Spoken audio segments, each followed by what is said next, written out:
So Alabama gets the big win yesterday, but do you really feel a lot better? You are Locked On Bama, your daily podcast on the Alabama Crimson Tide, part of the Locked On Podcast Network, your team every day.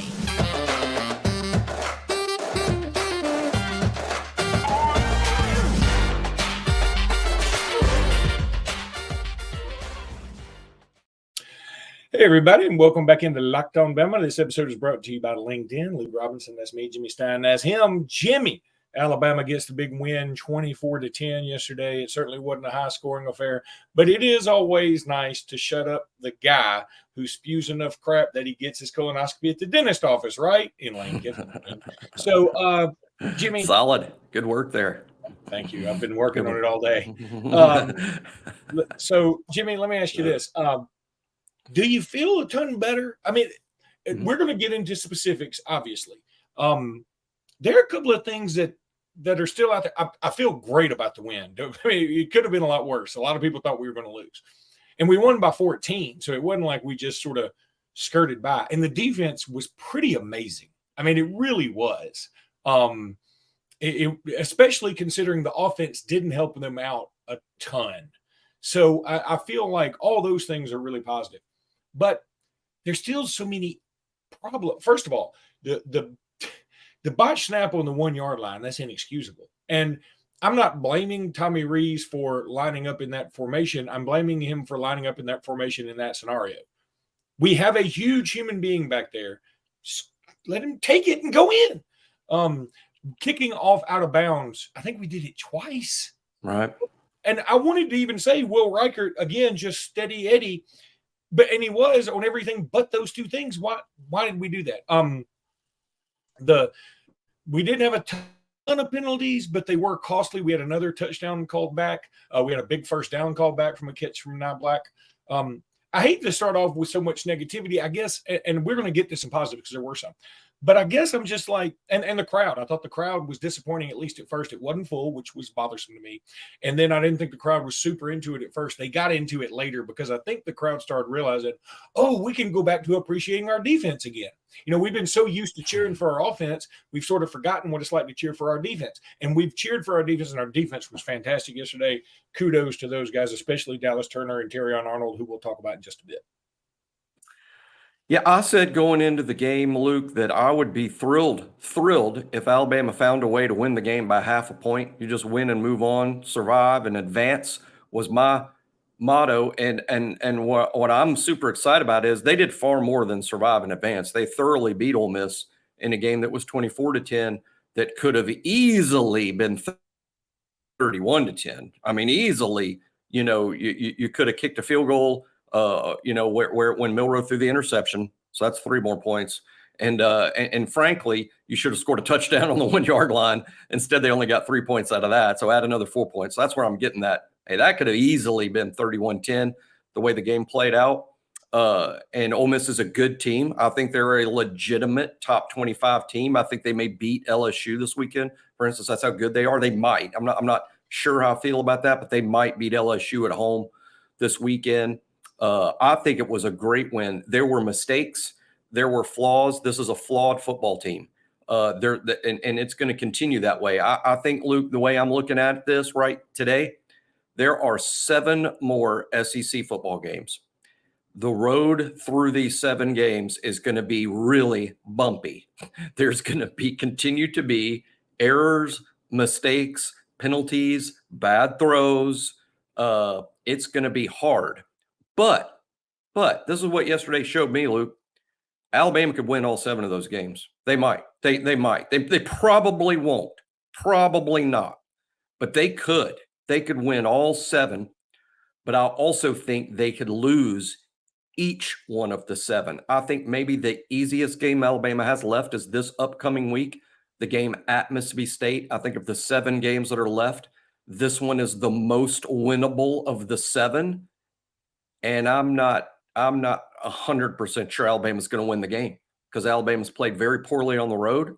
State scored 30 points on the road at South Carolina last night. Will Rogers is a very experienced, capable quarterback. Zach Arnett is a really good defensive mind. He'll have a great plan for Alabama's offense and Milroe.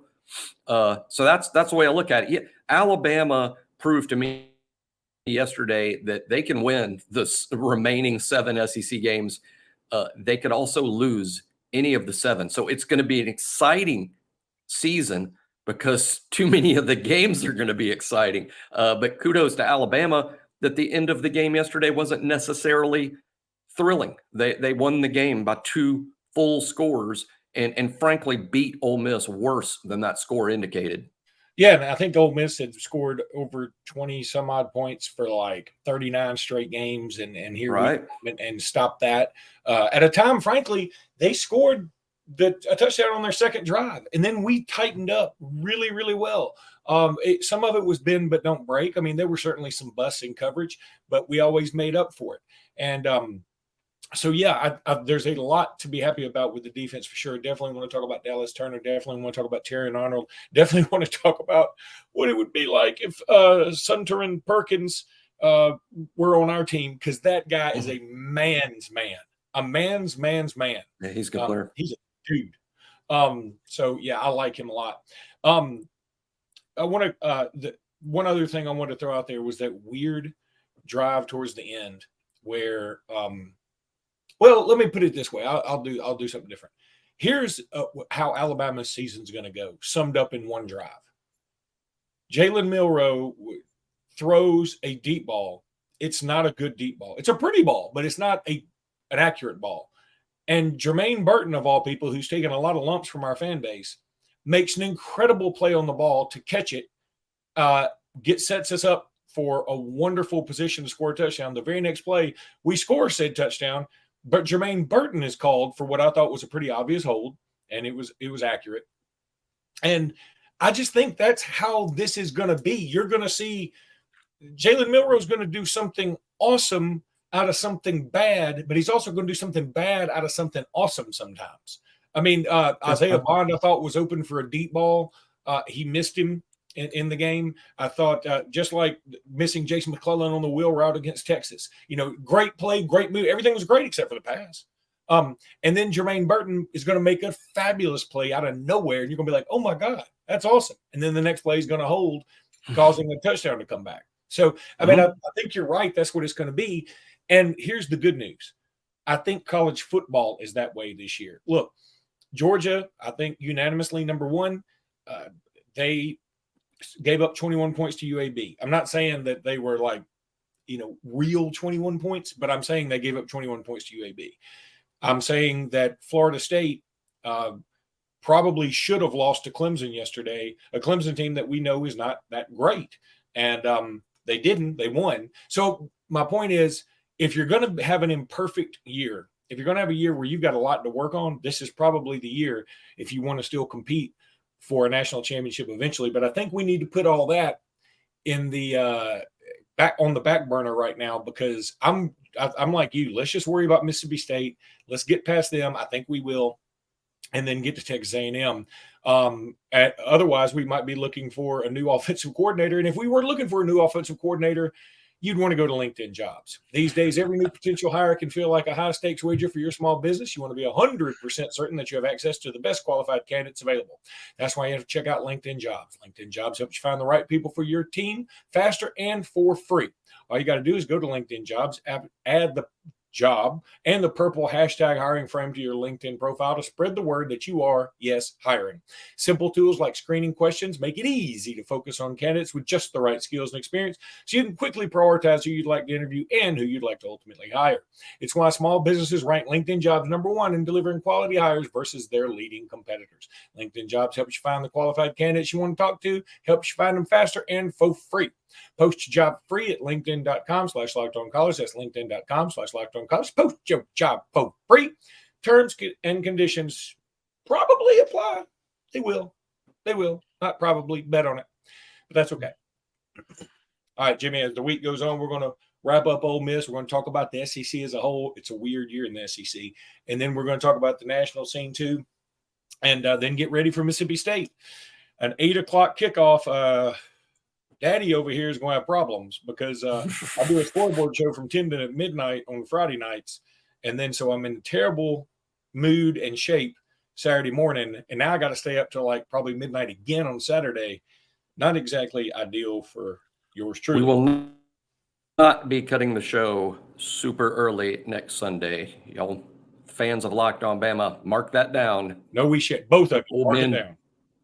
Old man Jimmy and Luke will have to sleep in a bit on Sunday. Yes, but catch our other podcast, Locked On Polydent. So Jimmy, I want to talk about awesome stuff now. Tommy Rees is going to catch a lot of flack because we're not putting up a ton of points. We put up 17 last week, and frankly, we got 7 of them late. You know, when we just wore them down, we put up 24 against an Ole Miss team that, yes, they usually score more, and our defense played well, and we won the game. But it feels like we should have more points than that. But I'm going to say this about Tommy Rees: you make fun of him if you want to. Say he's going to get fired. Okay, sorry everybody. My background's changed. Everything's changed because my internet here at it is terrible. You know how Mountain Brook internet is, y'all. Can't have nothing nice over here in Mountain Brook. Anywho, the tiny kingdom. Yeah, the tiny kingdom. That's a terrible flex because if there's anybody who doesn't deserve to be in Mountain Brook, it's this guy. But anyway, so Tommy Rees, people are going to say he should be fired. People are going to say, hey, he's not doing well, whatever. I get it.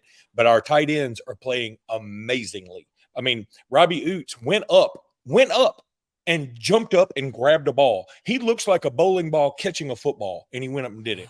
Amari Knoblack had a nice play. It was called back due to illegal shift, which was a BS call, by the way. But and then, of course, Dupree had some awesome catches. I'm loving this guy. This guy is coming on strong. So 3 tight ends doing really well. I guess the only thing is, where's Danny Lewis? I don't know. It doesn't matter. If we got 3 tight ends, that's enough right now. Yeah, and really, Robbie Oust to me is the big story, in terms of the snap share. When you look at snap share and snaps played, as Danny Lewis's snaps disappeared after game 1, Robbie Oust soaked up all those. And Robbie is blocking so well, he's eaten into Knoblack's snaps, frankly, and it's because of the blocking. And Robbie has been blocking really well. Dupree has blocked pretty well all season, but now they're all getting involved in the pass game. And when we figured that would come, and hey, it makes a lot of sense. Big targets, big catch radius, makes things, anything we can do to help Jalen Milroe is Tommy Rees doing his job. Tommy Rees's job is to help Milroe avoid errors by making things as simple as possible. I'm in the minority on this. I mean, a lot of people disagree with this, and that's fine. So get ready to disagree with what I'm saying, everyone. But on the Milroe interception, I don't believe that pass ever should have been thrown. And this is why. This is why. Whenever you have 3rd and goal and you're throwing it into the end zone and the field is so condensed, there's a high chance, a higher likelihood of an interception, even when the ball is being thrown by Aaron Rodgers, maybe the best quarterback alive today, if he didn't have a screwed up Achilles. I'm just saying that had interception written all over it. The way Alabama has to win games right now with Jalen is to minimize the chances that there's going to be a big mistake. Hey, that may mean 3rd and 8, we just run an inside play and it makes 2 yards on 3rd and 8, and now it's 3rd and 6 and we take the 3 points. And I know people say you can't win football games like that. You're right. You know how else you don't win football games? Throwing interceptions. That 3 points is better than the 0 that they got. And again, that doesn't mean that I don't think Milroe can be great. I'm actually a big Milroe fan. I think he can be great. He's just, that was what, his 4th start, the 4th start of his whole career. You know when the 4th start of Jalen Hurts' career was? September of 2016. That's when he made his 4th start, or the first week in October of 2016. I'm just saying Milroe is very inexperienced. Like all inexperienced quarterbacks, he's very mistake prone right now. I don't think sometimes Tommy does a great job of helping Milroe out all that we can. I think we were better at it yesterday, particularly in the second half. But we've got to do an even better job of not putting Jalen in a situation where a mistake is even more likely, because he's going to make mistakes when it's not even likely to make a mistake. And now you're just, it's like he's the cat with the longest tail, and every now and then Tommy throws him in a room full of rocking chairs.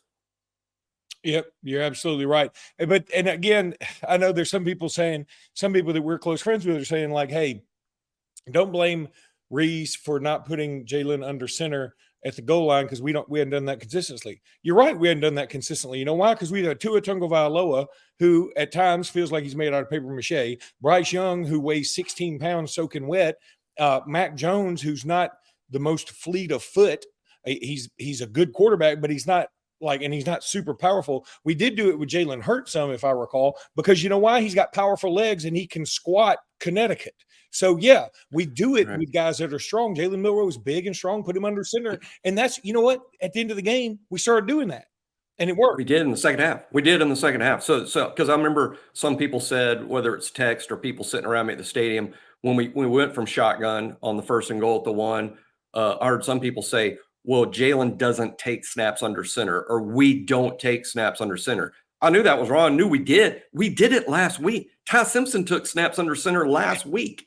So, I'm like, no, I'm pretty sure this is in the offense. And then we showed in the second half that it really is in the offense because we literally did it on a couple of short 3rd and shorts in the second half. So that was a mistake. And let me tell you, I've been around Alabama long enough to know, I promise you at halftime, Nick Saban told Tommy Reese, when we're in 3rd and 1 again, Jalen's under center and we're quarterback sneaking the ball. And that, because I don't think Nick gets too involved in the play calling at all offensively. He's normally like the rest of us. He's a Sunday morning play caller, meaning, hey, he's got his criticisms, but it's safe for the Sunday staff meetings. I bet this one was an in-game. That was an in-game Nick Saban royal decree that 3rd and 1s will be under center and quarterback sneaks. You know, Jimmy, when you have a big win, sometimes you want to bust out the brews. And when you want to bust out the brew, sometimes you just don't want it to be a non-alcoholic brew, just to celebrate with your pals. Now, for the game changer of the week, that's brought to you by Athletic Brewing Company, much like our main man, Dallas Turner, who just went off. And in fact, I got a little overlay here. And if I can find it, I'm going to put it up because there it is. And if it will load, it'll be awesome. I'm doing all these graphics now. Zach Blackerby's going to be so proud of me. Look at that. Look at Dallas Turner right there, just kicking booty. But anyway, this is brought to you by Athletic Brewing Company. And much like Dallas Turner, Athletic Brewing Company has completely changed the non-alcoholic beer game. They make non-alcoholic beers that actually taste good. These things are delicious. I got some as samples. Love them. No hangovers ever. They're fit for all times. You can drink them anywhere, anytime, any place. Make any activity even more enjoyable, like watching a big game, Alabama Ole Miss, for instance, or your kids' game, tackling work or working out, whatever. You can always have them. You can find Athletic Brewing in-store, online, and at bars around the country. They are everywhere. First-time customers can use code LOCKEDON and get 15% off your first online order. That's code LOCKEDON at checkout for 15% off at athleticbrewing.com. Athletic Brewing Company. They are fit for all times. You know you love them. You know you do, because I love them. And if I love them, you're going to love them. That's just the way we feel about each other. So you need to go check out athleticbrewing.com.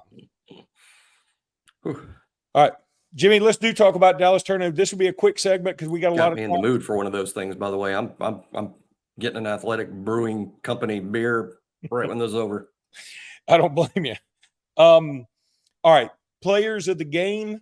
Look, I consider Jase McClellan touchdown over 100 yards. Hey, 2 running backs over 100 yards the last 2 weeks. Not bad. Jase McClellan been taking a lot of heat. He comes out, goes for 105, runs very hard, is able to squirt through that hole to get a touchdown. Had another touchdown we talked about, called back due to Jermaine Burton's holding call, which was correct. Will Reichert, Mr. Consistency, except 2 kickoffs out of bounds, so I can't name him player of the week. Terrion Arnold, an interception, and he also had some batted balls. I thought he did really well. Terrion Arnold's coming on, man. He's coming on. I'm digging Terrion Arnold right now. The player of the week is just what I just talked about on Athletic Brewing Live Read. Is Dallas Turner. He had 5 tackles. He had 2 sacks, 3.5 tackles for loss. He was everywhere. As somebody said on Twitter, one of his last sacks looked like something off of Animal Planet. Like he just comes up behind out of nowhere and engulfs Jackson Dart. And boy, Dallas Turner really turned it. He was giving out some Will Anderson vibes faux show. Yes, we are really good on defense. I mean, I'm not ready to be screaming it from the mountaintops that Alabama is back or whatever you want to say defensively. But, hey, my longer rant on this, I don't think we've been really tough on defense since 2017. And that's because, we switched to an offense where we throw it around 40, 50 times a game, which means in practice, we're throwing it around 200 or 300 times a practice. And it just has an effect on the defense, on the way your defense plays. This is what your defense practices against. Now, fast forward to 2023, we've spent the last year working on running the football. That's what we've worked on. We knew for this team to have success, they would have to have success running the football. So that's what we've done in practice all spring, all summer, all fall camp. During the game weeks, we're running the ball. In result, we're tough again. We're tough again, really for the first time since 2017. And it's showing up. Defensively, we've played 16 quarters, Luke. In 15 of the 16 quarters, we've given up a grand total of 30 points. 2 points a quarter, 8 points a game over 15 of the 16 quarters. Now, that 16th quarter, that fourth quarter against Texas, that was really, really bad. That was not good at all. They gave up 21 to Texas and lost the game in the fourth quarter. That's on the defense too. But boy, the other 15 quarters, Luke, they have been fantastic, and they did it against a pretty high-flying offense in Ole Miss, and really shut them down. They're good against the run. It's spearheaded by the fact we have a lot of good football players: Dallas, Terrion, Kool-Aid, Chris Braswell, Tim Keenan, I think, is developing into a really good player. Jaheim Otis, Aboigbe, Tim Smith, finally having that breakout season that he's having. He's going to be an NFL football player. Caleb Downs made a couple of nice plays in the game. This is a good defense, and it should be a good defense because we have really good personnel. We recruit really well. It shows up, and we're finally playing a style of offense again, which is helping the defense become a dominant unit. And, hey, I'm not going to predict it just yet, Luke, and I doubt that I do predict it, but it's going to be in the back of my head this week that I might predict a shutout in Starkville. We might shut them out. And gosh, who would ever think that that's, that the Alabama defense of the past 4 years would shut out an SEC opponent on the road? I think it could be in the cards. Good unit, coached well by Kevin Steele. Great personnel on that side of the ball. Sorry, I had a little technical difficulty there, but picking up, what I was discussing is, just being generally tougher on defense. Defending against the run every day in practice will toughen up a defense, and that's what we've been missing, I think, since 2017. It's not the personnel. It's not that recruiting fell off. I don't even particularly think it was primarily the coaching, although I do think some of it was the coaching. But really, it was practicing against a 7-on-7 offense. It was practicing against a flag football offense, a spread offense that's just going to throw it 40, 50 times a game because we have the quarterback to do that. It wasn't like it wasn't the right thing to do, but an unintended consequence of moving to that offensive philosophy is a defense that loses some of its toughness. Well, that's back, and it's back because we spent the whole offseason running the football between the tackles, trying to toughen up the offense. You toughen up the defense.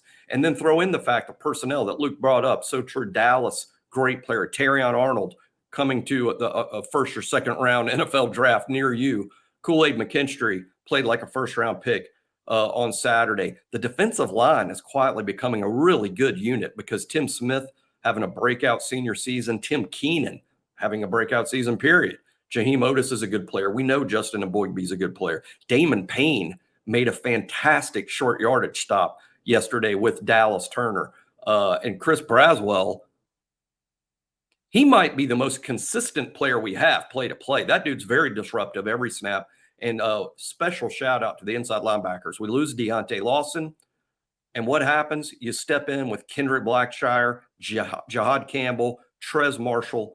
All three of those guys played outstanding with Lawson out. Looks like Lawson might have a high ankle sprain. That could cost him 2 or 3 weeks or more, but we have good depth there, and I'm not worried about it because of Campbell and Blackshire and Marshall. These are good players, and the personnel's great. They're tougher. Kevin Steele doing a good job with this defense. All right, buddy. Before we have any more internet flubs, we're going to go ahead and call it a day. We will be back tomorrow with more. Appreciate everybody who stopped me in the street yesterday and said they watched the podcast. You guys are the best. I want to say it was Trey, an Ole Miss guy, said he saw us. So appreciate you. Y'all have a great day. And until then, roll tide, everybody. Roll Tide.